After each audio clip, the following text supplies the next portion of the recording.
Hello, everybody, and welcome to a very special edition of the Wrestling Forum. It is the Cerebral Smack Talk, and guys, this is it, the first show of 2022 for all of us here, and we are live. We are about to go down, and here we go, guys. It starts off. We got Smackdown live. We got AEW Rampage. We got Wrestle Kingdom. And there's also going to be one other thing I'm going to be previewing tonight on the Mikey's Mindset. I don't know if the show is still going to happen or not because of weather, but we'll see. But whatever the case may be, it's going down. Let's start it right here, right now. So we started off with SmackDown Live, of course, with Roman Reigns coming back. Cut interrupted by Paul Heyman and Brock Lesnar.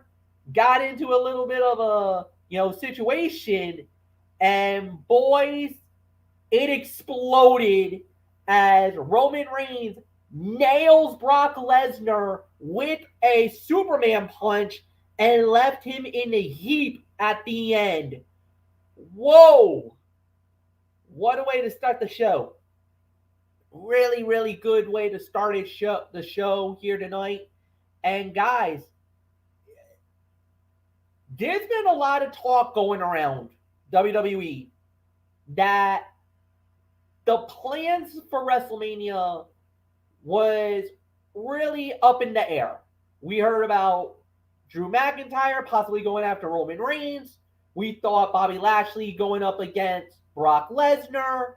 And now all of a sudden, it seems like after either injuries or COVID, a lot of things in WWE has been thrown out the door.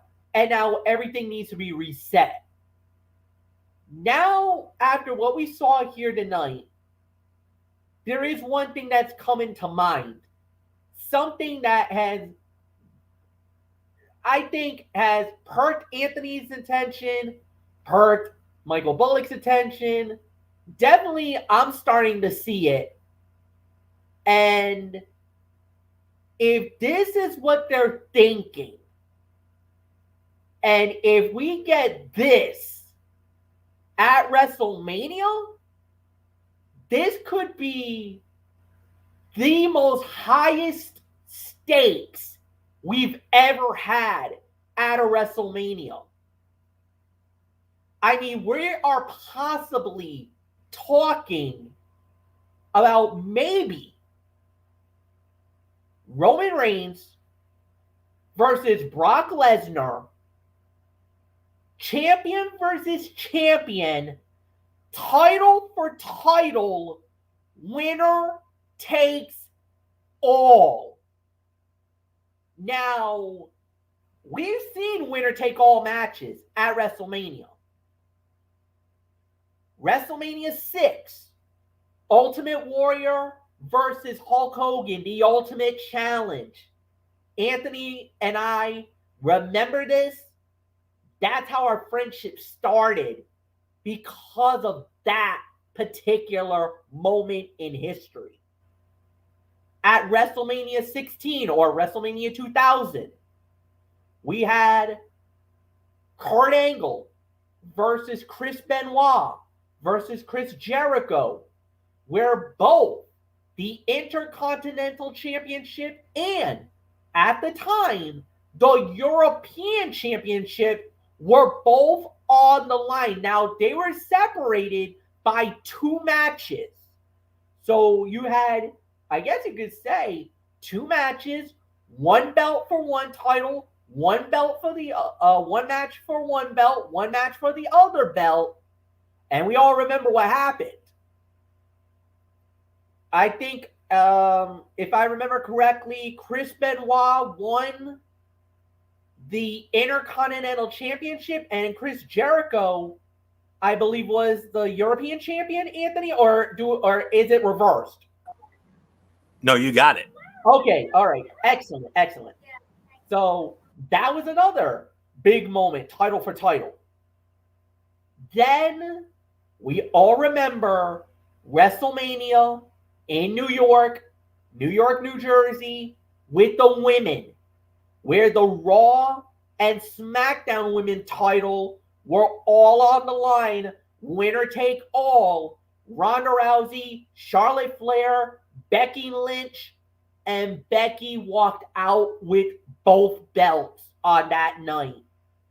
Now, in 2022, in this 2-night event, is it possible on night 2 of WrestleMania, could we have a unification winner take all match?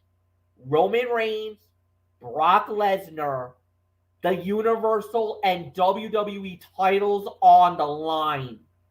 You want to talk about high stakes and a history-making moment for WWE? This would be, without a doubt, maybe the biggest main event in WrestleMania history. Because the stakes would be so unbelievably great.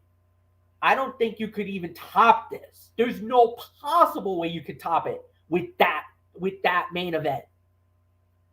So, if they're planting the seeds, dude, AT&T, Arlington, Dallas, Fort Worth, whatever, you already know the words I'm about to say. I don't even need to say it until they make it official. Anthony Florio, wow, segment of the night for me. Aren't you forgetting something, MF? What? What about the winner of the Royal Rumble? Well, Hello? Obviously, no. Here's how you play this out. They fight on night 1. You have them fight on night 1 for their respective title. Obviously, it looks like it's probably going to be, it can go either way, but you kind of have to feel like the way that they're going here, this might be the ultimate end. So, no, I kind of feel like to do it that way, I don't know. Unless it's a worthy opponent to get there, then we might have a major situation. But we'll get there. But it's yours.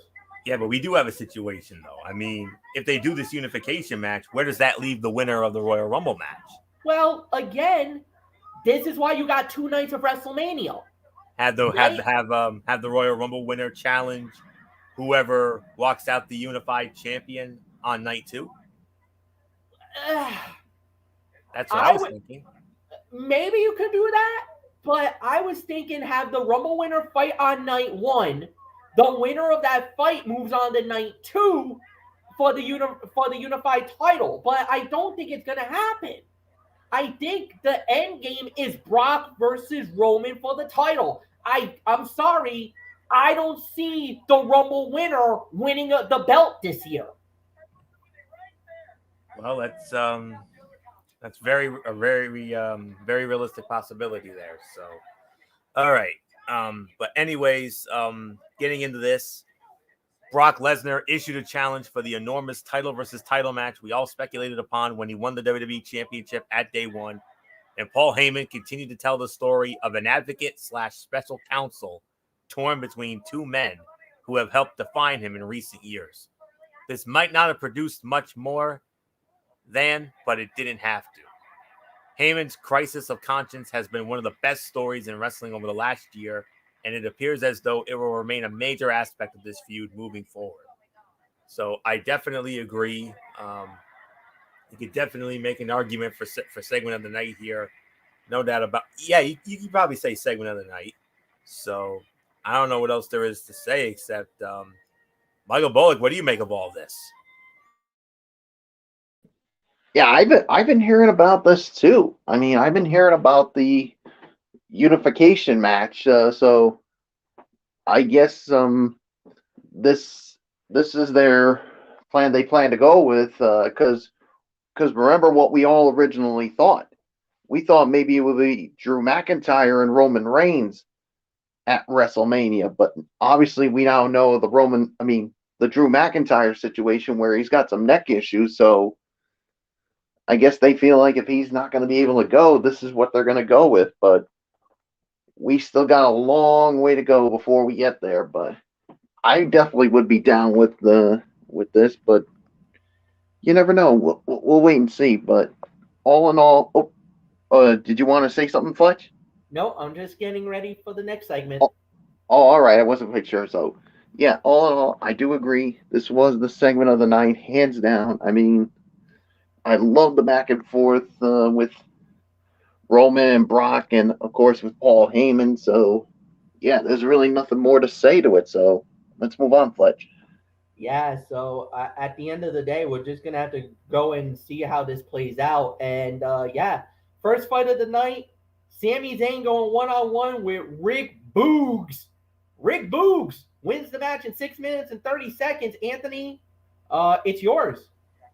What was that time again? 6:30. 6:30. All right.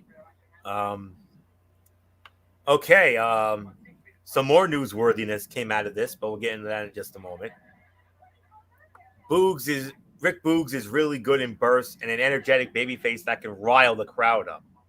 He gets the crowd involved in what he does and is perfect in the role he currently fills.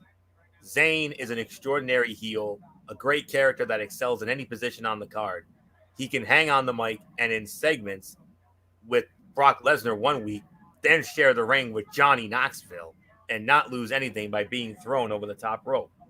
He's great. Boogs is hella fun, and this was a solid and inoffensive match. I could probably give this about 2.25, 2.5 stars for the effort. Third best fight of the night here. But newsworthiness came out of this. There was a backstage confrontation prior to this match involving Sami Zayn and the founder of the Jackass franchise, Johnny Knoxville, the head honcho of that. And then after the match was over, Johnny Knoxville came out and dumped Sami Zayn over the top rope, a la the Royal Rumble match. And because of this, WWE management has awarded Johnny Knoxville a spot in the men's Royal Rumble match. He is now going to be only the second celebrity to ever participate in the Royal Rumble. The other one, of course, a member of the celebrity wing of the WWE Hall of Fame as of 2011, that being the current host of The Price is Right, the one and only Mr. Drew Carey. And we all remember the big hullabaloo that was made about Drew Carey being in the Royal Rumble. And it was one of the funniest spots you will ever see, especially the interaction that Drew had with Kane. I mean, we'll never forget that.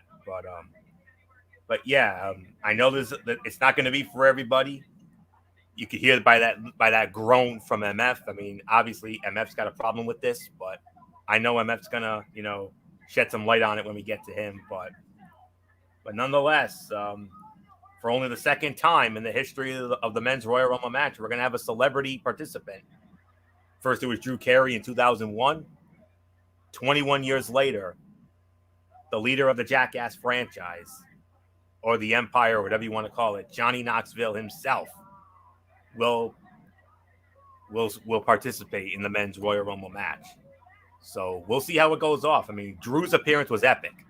I don't know about him. We'll see. But 2.25, 2.5 stars for the match. So not much more to say here. Bullock, so match. But hey, Boogs gets one on Lame Duck Man. And then if that couldn't be any worse for Lame Duck Man, Mr. Johnny Knoxville dumps him over the top rope. And Johnny Knoxville is going to have a spot in the Royal Rumble, first celebrity participant since Drew Carey in 2001. What about it? Yeah, 2.25, 2.5 for the match. But, man, Johnny Knoxville in the men's Royal Rumble match. Really? I mean, don't get me wrong. I mean, I've seen the shows, and I like them, especially with Johnny Knoxville, but having him in the Royal Rumble match makes absolutely no sense whatsoever. I mean, I really don't know what else is there to say on this. Part of me really wants to go off on this, but I'm gonna be nice here and I'm gonna stay calm here. So, Fletch, it's yours. The only reason why I'm angry that Johnny Knoxville is in it is because I fear that it's going to steal a spot from somebody who's worthy of being in the Royal Rumble. That's the only gripe I got. And that's the same thing that we heard 20 something years ago when Drew Carey got into the Royal Rumble, is that it steals a spot from a wrestler who is more deserving than these guys. Don't get me wrong. It's going to be great publicity. It's going to be great publicity and everything else.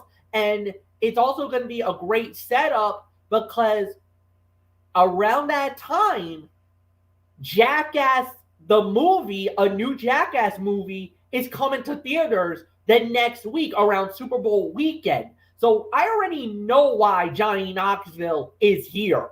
I know why Johnny Knoxville is in WWE. It's a you scratch my back, I'll scratch your back type thing.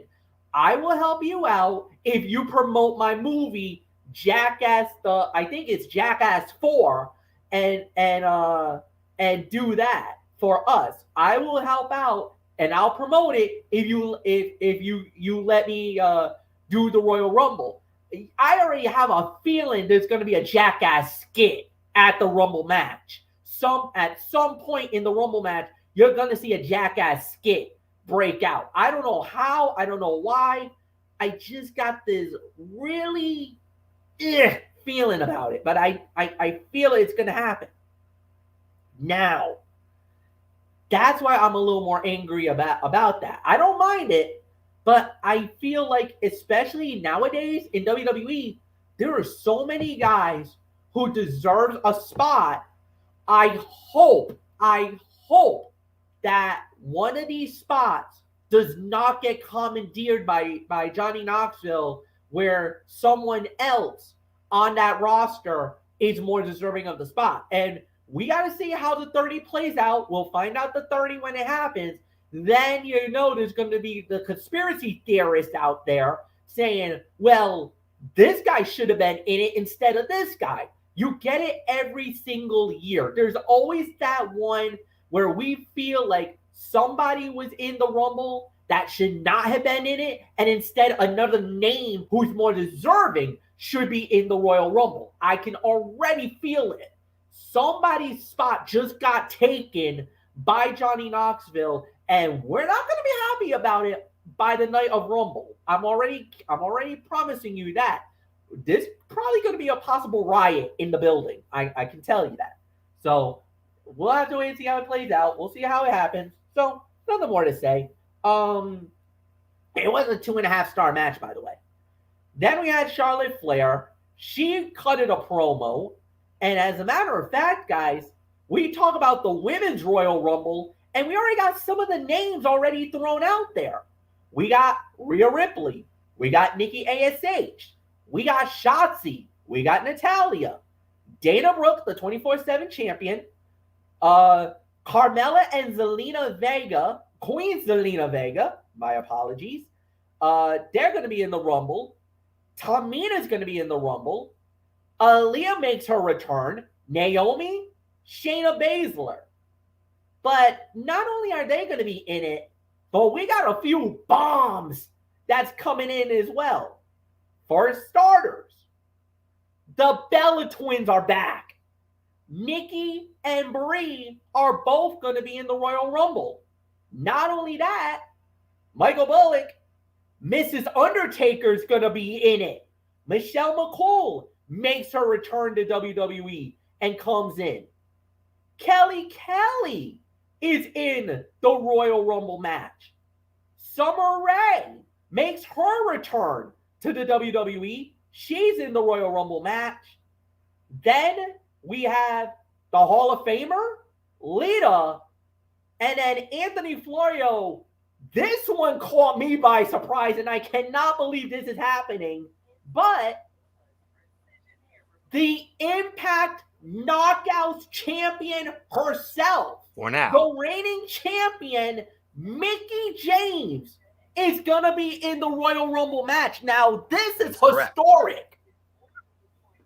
Go ahead. Absolutely. Let me see. What was it? Yeah. Well,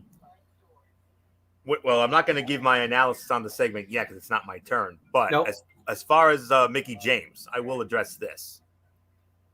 The moment, how about Mickie James being announced for the Royal Rumble? And if you listened on commentary, our boy Pat McAfee acknowledged Mickie James as the Impact Wrestling Knockouts champion on WWE television. Yes, he did. He really did. He did. And that is so far out of the realm of normal for WWE that it instantly makes fans sit up and take notice, questioning what her involvement in the match might mean for the company's future relations with other promotions. And you guys saw the article I sent you in our Wrestling Forum Messenger chat that came directly from ImpactWrestling.com. And the head honcho of Impact Wrestling, and to me, one of my favorite authority figures, if not my favorite authority figure in the world of wrestling right now, that being Mr. Scott D'Amore. He actually went on to confirm it. He confirmed it himself as he is in Dallas getting ready for the big Hard to Kill pay-per-view tomorrow night. And D'Amore said, and I quote, this is what Scott D'Amore said: WWE wanted it, Mickie wanted it, and Impact Wrestling's philosophy is always to work with other major promotions to create buzz for the fans. Everything is signed and agreed with WWE and Impact Wrestling.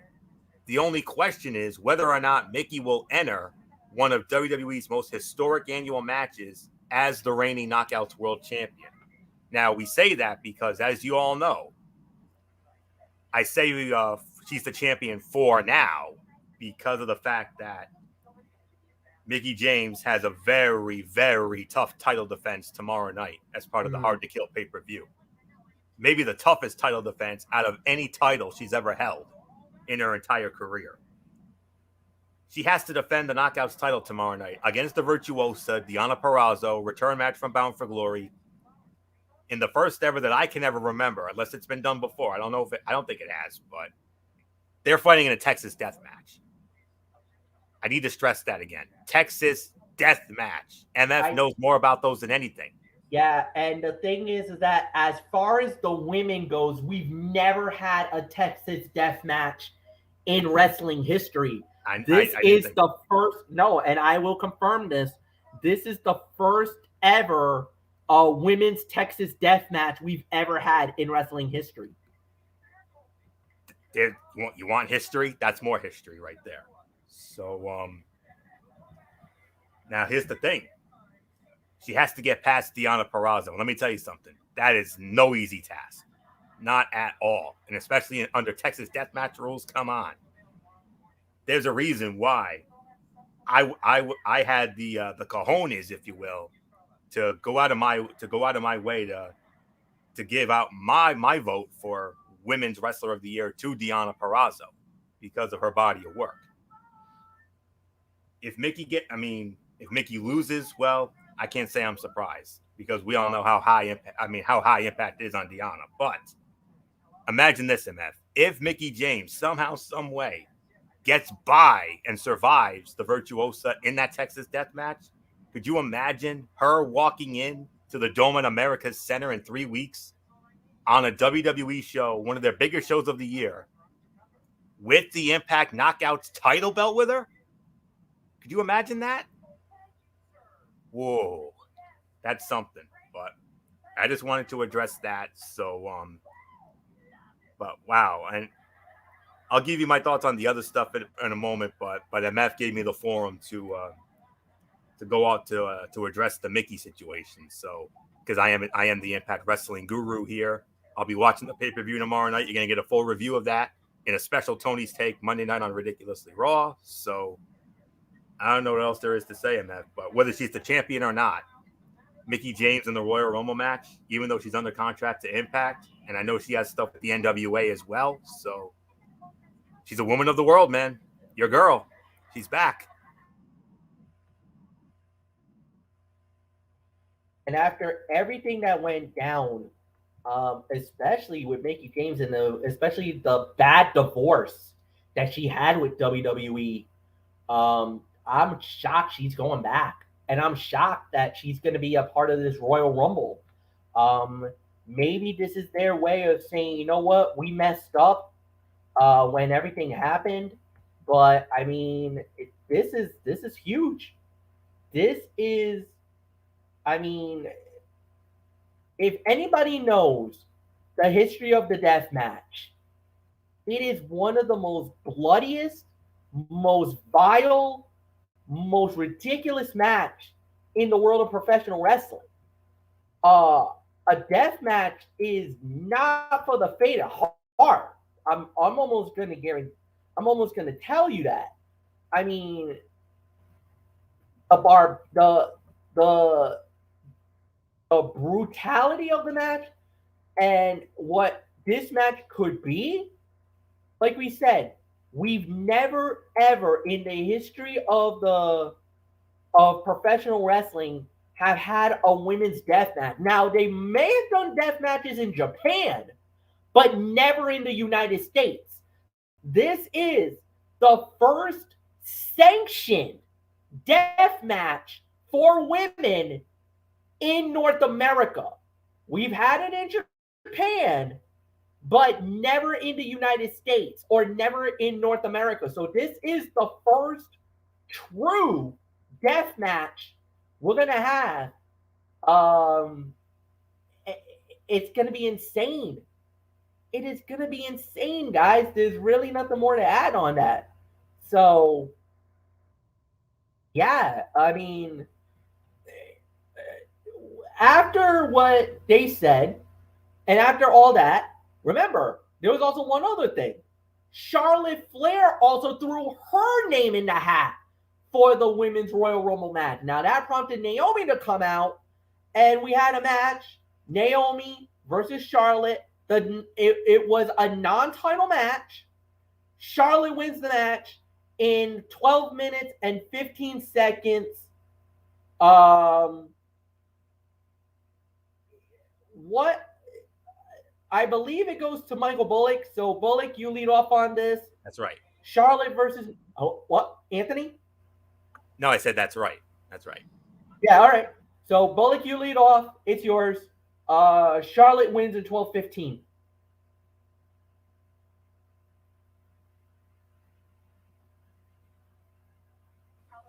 Bullock, are you there? Uh-oh, MF. Mike? Did we lose him? I don't know if he stepped away or if we lost him. I don't know. But All right. I guess. All right, then I guess I'll. Yeah. Oh no. Mike. Oh, there he is. All right. Yeah.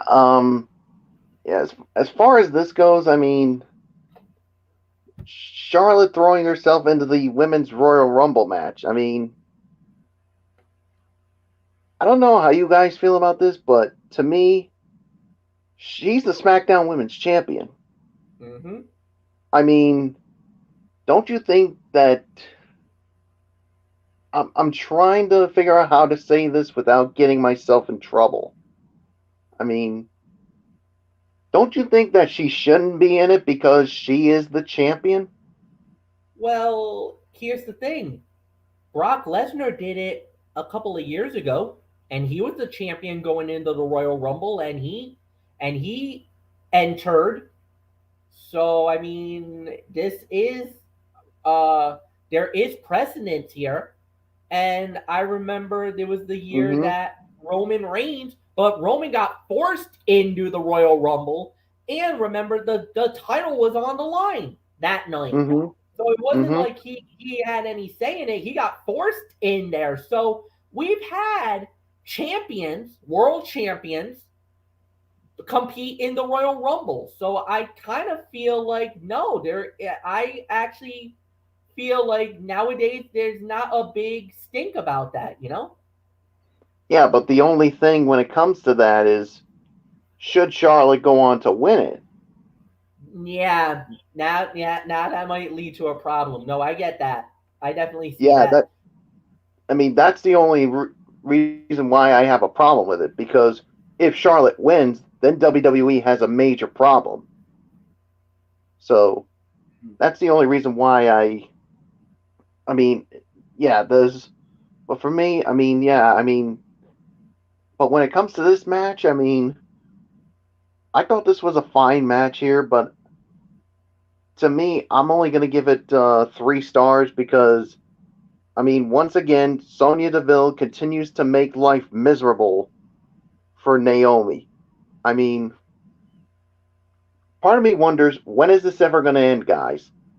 I mean, this whole thing between Naomi and Sonya, this whole thing is really dragged out long enough. And it's high time that these two finally meet up in the ring and finally put an end to this, because I don't know about you guys, but I think it's dragged on for far too long. Just my personal opinion on it. So there's really nothing more to say. Fletch, it is yours. I kind of agree with you on that one, Mike, and I definitely do see where you're coming from, and I'm not gonna gripe on it.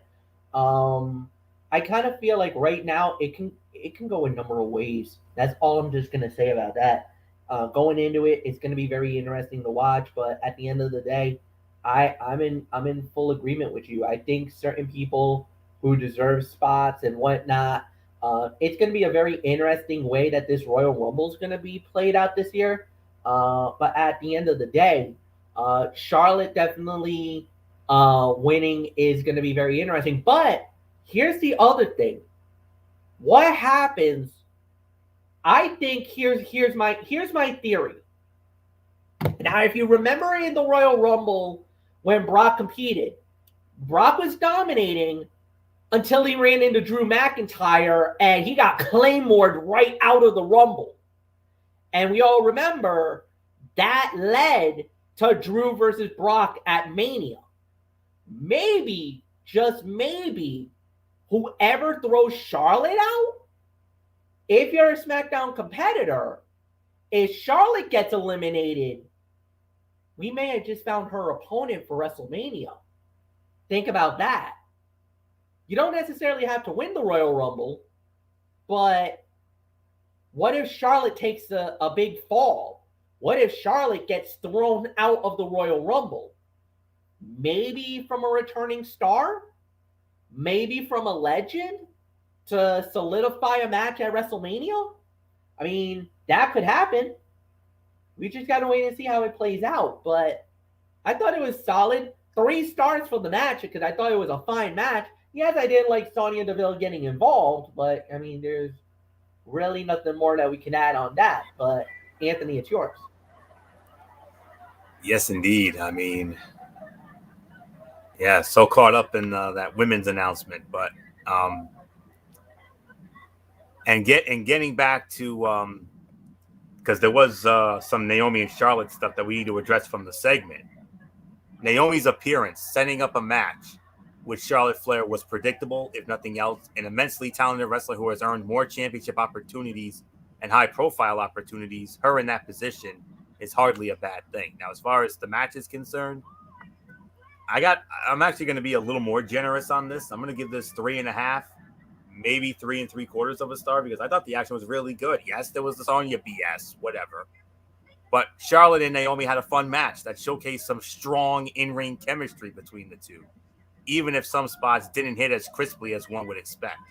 The story of Naomi looking to prove herself as a title contender, only to be constantly cut off and undone by the crooked Sonya Deville. It will be interesting to see if Naomi picks up where Toni Storm left off, leading to at least one championship encounter with the Queen. Given how much fans love Naomi and despise Charlotte, it is arguably the hottest option at the rating team's disposal. This could be a big money women's feud for you, MF. It really could. Mm-hmm. Because you got two athletically gifted female talents in Charlotte and Naomi. I mean, and MF is right. I mean, world champions have entered the Royal Rumble before. I mean, you remember in the early years, they had the first a couple of Rumbles. There were champions in there. Macho Man Randy Savage, 1989. He was the World Wrestling Federation champion, and he was in the Royal Rumble match. The following year in 90, Hulk Hogan was the World Wrestling Federation champion. He not only entered, he won the damn thing and went on to win it again the following year. And it really all stopped once we got to the legendary 92 Rumble, which, of course, oh, by the way, to this day is still the greatest men's Royal Rumble match of all time. And we wouldn't see this again until Brock Lesnar a couple years ago, like MF mentioned, before Drew got him, and that set up, and that's where Drew's mega push began. So maybe they could be setting somebody up to do the same thing to Charlotte. I don't know. Maybe Charlotte dominates it, and maybe Naomi. Maybe it could be Naomi. Maybe Naomi could emerge herself as a potential favorite to win the women's Royal Rumble match. But as far as what would happen if Charlotte were to win, I'm gonna go out on an absolute total limb here. You know that we're talking about Roman and Brock in what could be a championship unification, and what's very likely going to lead to a championship unification bout with them. What if Charlotte wins the Rumble and she uses the option to go after whoever the Raw Women's Champion is, and they set up a women's unification match? Do you ever think about that, guys? It's possible, but do we want to go down that well again? Is the big question. Oh yeah, that's true. Because that's the thing. Because I don't think fans would be too receptive about a Charlotte versus Becky match. Two heels going at it. I don't know, Anthony. I think that might be a little bit of a. I mean, it was fine. I'm just saying. Yeah, I mean, I get it, but I don't think it'd be a good idea there. I agree with that. I 100% agree, but I'm just throwing it out there. That's all. But for right now, this was the other big segment of the night. I mean, the opening segment was great, but this one was just as great. You could also make an argument for this to be the segment of the night, especially with all those names that were announced. I know not everybody's going to be crazy about the Bellas being in there, but whatevs. But Lita, come on, that's awesome.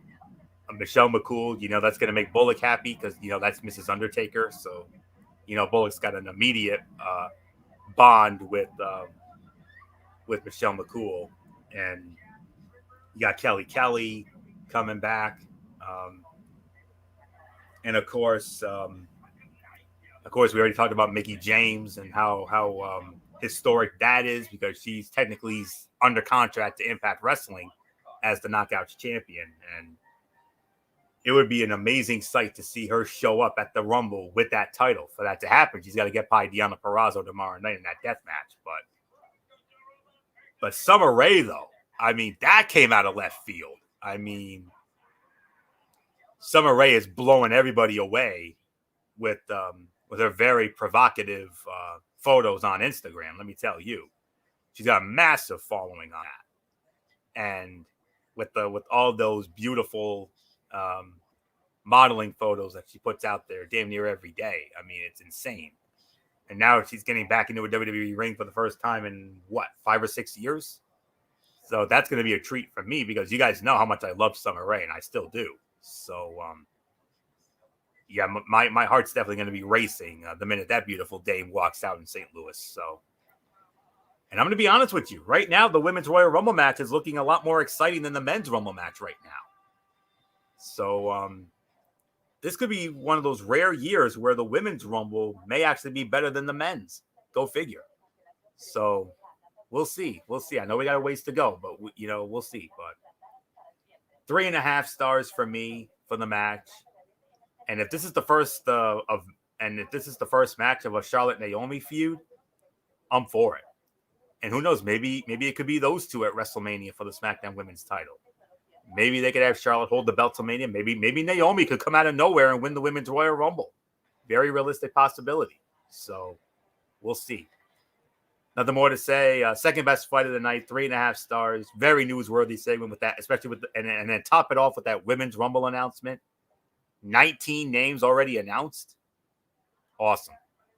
Well done. And MF, as I give it to you, I mean, all I can say right now is on paper, as of right now, I'm honestly looking more forward to the women's Rumble match than the men's right now. But that's in due time.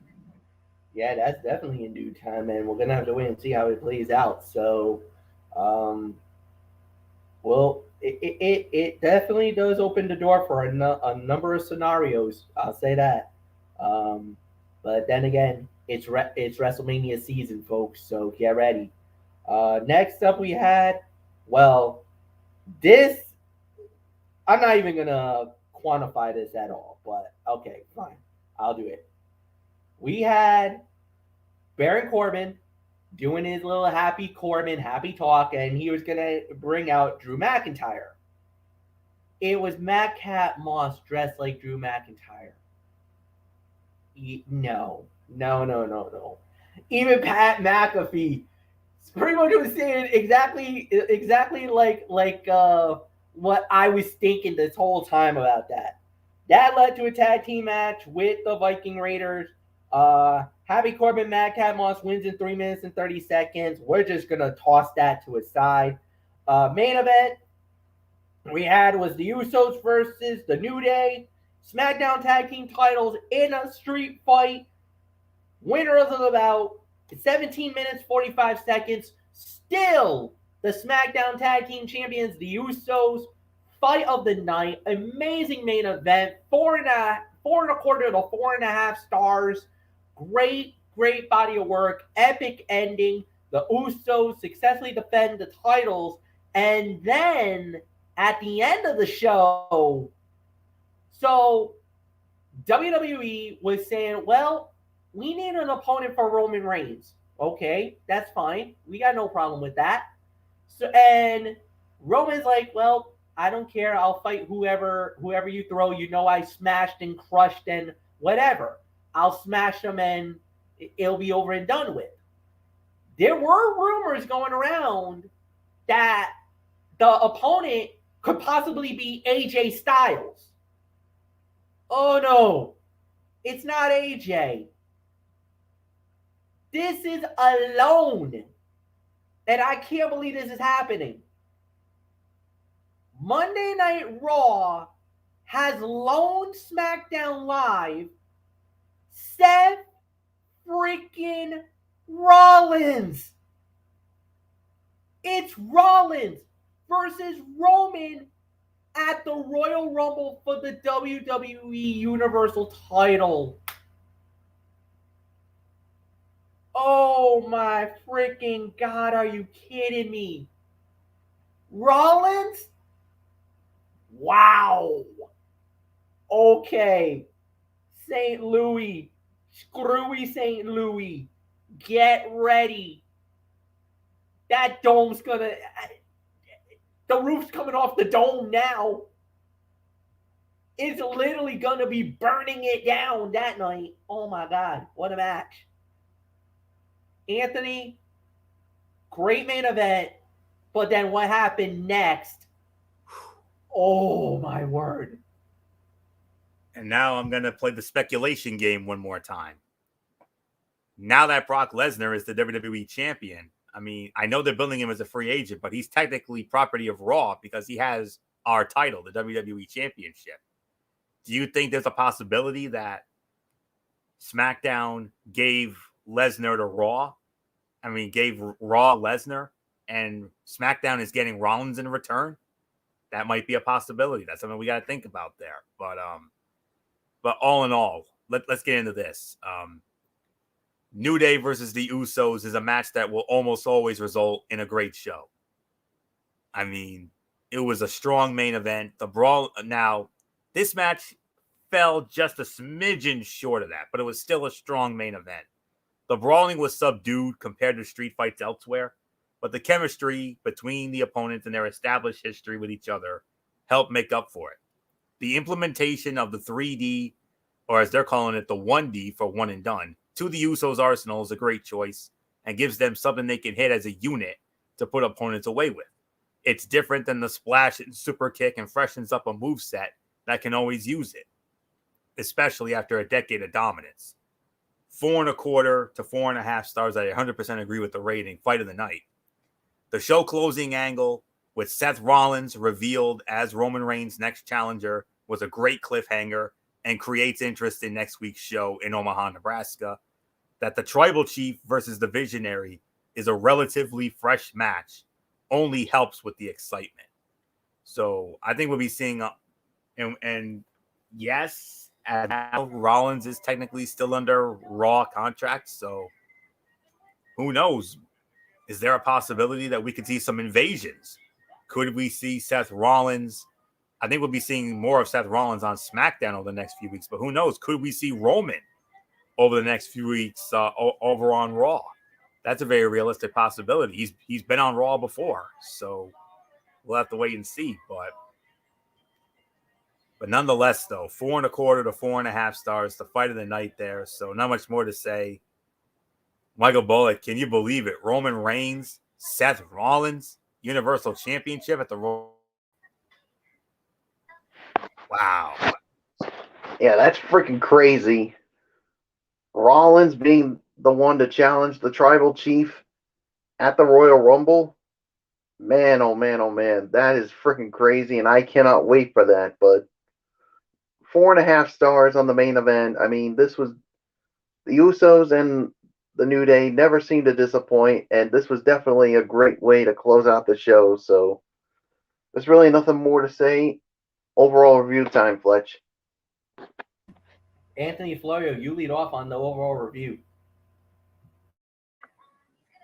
Well, I'm going to give this an excess of 7 to 7.5 because we had a great main event with the Usos and the New Day once again.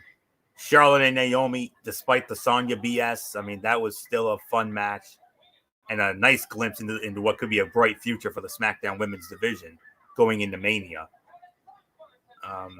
Solid match with Boogs and Zayn, but what really did it was the two segments. The opening segment with Roman Reigns, Brock Lesnar, and Paul Heyman. And, of course, what really put it over the top was that newsworthy segment about the Women's Royal Rumble match, which has already piqued my excitement. Not just because of the current names in there, but also those Hall of Famers and former talents that are going to be in that as well, especially Mickie James. I mean, that's the one that really did it. So, yes, there was some stuff we could have done without, especially the Corbin stuff. I mean, that's always the cringe-worthy segment of the week. So, not much more to say here. 7 to 7.5. Good first SmackDown show, to say the very least. Wouldn't you agree, Michael Ball? Because I give it to you. Yeah, this was definitely a good show to start off the first SmackDown of the new year. So 7 to 7.5, I agree with it. So nothing more to say, Fletch. I give it to you, and then we get into Rampage. Yeah, 7.5, no doubt about it. Really nothing more to say. We're just gonna go right into it. AEW started Rampage. Adam Cole versus Tony Atlas. Adam Cole wins the match in 9 minutes and 38 seconds. Jake Atlas. Well, it says Tony. I know it was Jake. It's Jake Atlas. I don't know. Well, ProWrestling.net, you bleeped yourselves again on that one. Jake Atlas versus Adam Cole. Cole wins in 9:38. Solid match. Very good start. Really nothing more to add here. As Anthony, I give it to you. This was a solid 3.5 star fight. I think 3.5 might be a little bit of a reach, but I'll give it 3, maybe 3.25 at best. But something that needs to be addressed. Since this was taped on Wednesday, we found out Jake Atlas suffered an injury during this match a couple days ago. So it's hard to say when we might see him again. It's unfortunate that this happened in only his second match in AEW, but at least he put on an impressive performance to make sure we remember him while he is out of action. Both men displayed their full range of abilities and great chemistry in this one. We saw some technical wrestling, some strikes, some high-flying moves, and a few power moves. All-around solid match. You can't ask for much more than that. So 3 to 3.25 stars, and of course this one hurts a lot for me because Jake Atlas was one of the former mainstays of 205 Live some time ago, so and in NXT. So this one kind of hurts me and Bullock a little bit. So we wish Jake Atlas well. We pray for immediate healing for him and that he can get back in there and show AEW what he's made of. So not much more to say. 3 to 3.25 stars. Bullock, great match, but you got to feel for Jake Atlas because it came out that he suffered an injury during this match. Yeah, you got to feel bad for him. I mean, a good match here, and basically he gets hurt during this. So 3.25 for me on this. I mean, a good first showing for Jake Atlas in AEW, but yeah, it comes at a price here. So nothing more to say. Fletch, it's yours.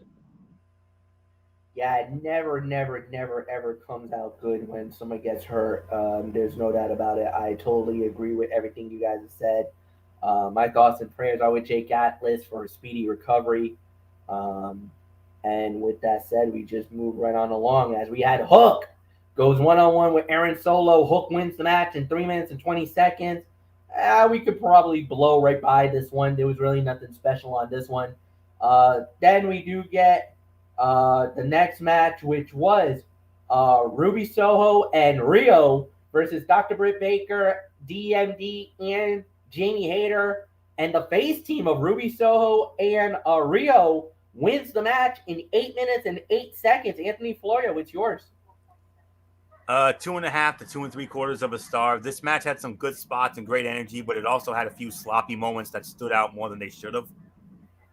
Ruby Soho and Britt Baker couldn't seem to find their groove, but Riho and Hayter worked well with both of them, so the majority of the action worked fine.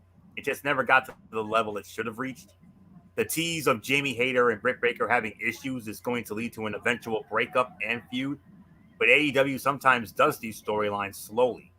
Either way, Hayter is more likely to turn face at the end than the Good Doctor. So 2.5 to 2.75 stars. Rio getting the win, get some momentum going into the match tomorrow night at this Battle of the Belts special they're going to be doing tomorrow night.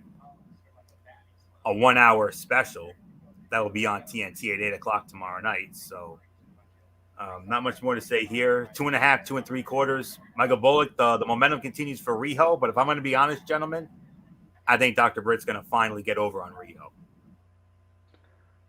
Yeah, I'm with you on that one. I definitely see Riho, Dr. Britt Baker finally getting over on Riho because of the whole booking 101 thing, especially after the face team won here tonight. So 2.5 stars. I'm with you on that. So Fletch, it is yours.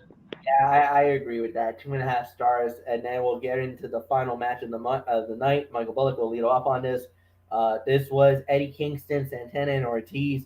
They went up against 2.0 and Daniel Garcia in a no-holds-barred match, and it was the face team, Eddie Kingston, Santana, and Ortiz, winning in 12-10.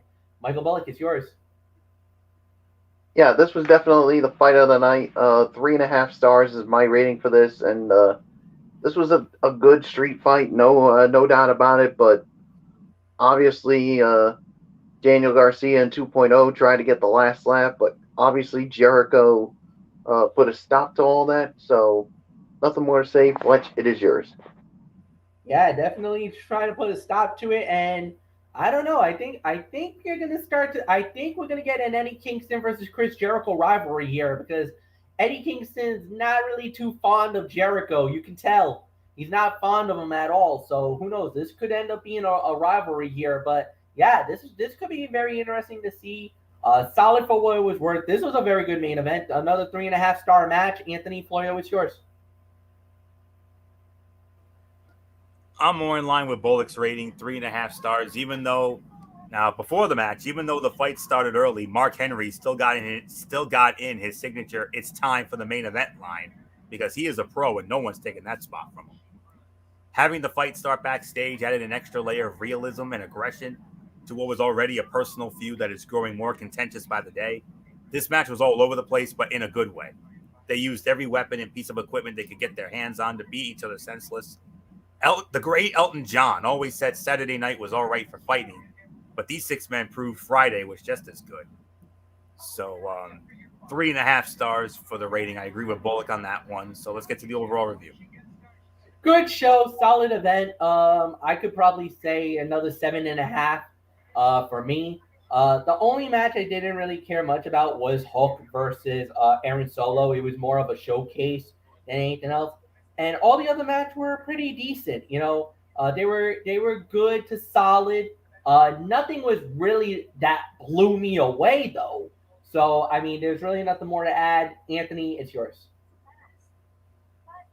Decent episode of Rampage. Nothing monumental happened, but each match delivered some enjoyable action. I'll give it about 7, maybe 7.5 at best. So not much more to say. Michael Bullock, your thoughts, and then we'll give it to MF for a very exciting Mikey's Mindset. Yeah, 7 to 7.5 for me. I mean, I thought it was a good show. I mean, like you said, the only match that I never really cared for was Hook and Aaron Solo. So, yeah, so there's really nothing more to say. So, Fletch, it's time for your Mikey's Mindset. Here we go, guys. Wrestle Kingdom 16 that went down. 2-night event. January 4, January 5. From the Tokyo Dome in Tokyo, Japan. First night. Normally they have about 35,000. Due to COVID, they were only limited to 12,000 on that one. And then on night 2, they only had about 6,500. I mean, for the biggest event of the year, and they couldn't go full capacity, man. Damn you, COVID. Damn you to hell. That's all I'm going to say about that. Here we go. Night 1. We started off with the what they called the New Year Rumble, where the winner, well, there's 4 winners in this, and they would fight on night 2. This is a pre-show. The 4 winners were Chase Owens, Sema, Toriyanu, and Minoru Suzuki, so they all advanced to night 2. Then we had a fight between 2 best friends, tag team partners, Sho and Yo of Roppongi 3K. They had split up after Sho turned on Yo, so they had a one-on-one match, and Yo won the match in 12 minutes and 32 seconds. Then we had a 6-man tag team fight. We had the Bullet Club. It was Kenta, Taiji Ishimori, and El Fantasmo. They went up against Harushino Takahashi and the Mega Coaches. Well, when it was all said and done, Bullet Club wins the match in 8 minutes and 40 seconds. Then we had another 6-man tag team fight, as it was the United Empire, Will Ospreay, Kongo Khan, and Jeff Cobb. They went up against Los Ingobernables de Japón, Senada, Bushi, and the leader of the group, Tetsuya Naito, and it was the United Empire winning in 9 minutes and 27 seconds. Then we had Shibata versus Ren Nakara, as it was Shibata winning in 11 minutes and 46 seconds. Then we had Evil going one-on-one with Tommaso Ishii for the Never Openweight Championship. Evil wins the championship in 12 minutes and 10 seconds. Then we had the IWGP World Tag Team Championship on the line. Chaos, Hiroshi Gato, and Yoshihashi going up against Takashi and Zack Sabre Jr. And it was Chaos winning the Tag Team Championships, 15 minutes and 27 seconds. Then we had Hiroshi Tanahashi going, or Hujiro Takahashi going up against El Desperado. This was for the IWGP Junior Heavyweight Championship. El Desperado successfully defends the title in 16 minutes and 18 seconds. And it led to the main event, Shigeru Takahashi versus Kazuchika Okada, the Rainmaker, for the IWGP World Heavyweight Championship. The winner of the bout, 35 minutes, 44 seconds, and new IWGP World Heavyweight Champion, the Rainmaker, Kazuchika Okada, wins the world title. And that leads us to night 2. So, night 2 started with the junior heavyweight tag team titles in a 3-way tag team fight, as it was the Flying Tigers versus the Mega Coaches versus the Cutest team. When it was all said and done, the Flying Tigers, Robbie Eagles, and Tiger Mask wins the match in 12 minutes and 7 seconds. Then we had the final of the Provisional King of Pro Wrestling 2022 trophy. Suzuki, Chase, Owens, Sema, and Toriano. Minoru Suzuki wins it all. 6 minutes and 8 seconds. Then we had a 6-man tag team fight for the 6-way never open weight tag team titles. House of Torture versus Chaos. House of Torture, Evil, Yujiro Takahashi, and Sho wins the match, successfully defends the titles in 9 minutes and 37 seconds. Then we had Sonata going up against Kongo Khan, and it was Sonata winning the match in 13 minutes and 21 seconds. Then we had Tetsuya Naito one-on-one with Jeff Cobb. Naito wins 15 minutes and 34 seconds. Then in a no disqualification match for the IWGP United States Heavyweight Championship, Kenta puts the title on the line against Hiroshi Tanahashi.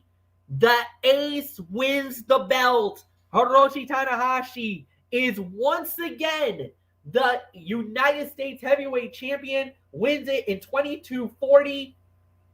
And then in the main event of Wrestle Kingdom Night 2, Okada puts the title on the line against Will Ospreay. Okada successfully defends the championship. He wins it 32 minutes, 52 seconds. Oh, by the way, 5-star classic already given. Already was confirmed by Dave Meltzer and by every wrestling observer around the world. Gave this a 5-star rating. Already a contender for Fight of the Year for 2022. So that's it, guys. We're done tonight. We will see you guys on Monday for Ridiculously Raw, hosted by Anthony Floyo at 11 p.m. Eastern. And until then, have a good night, everybody, and so long for now.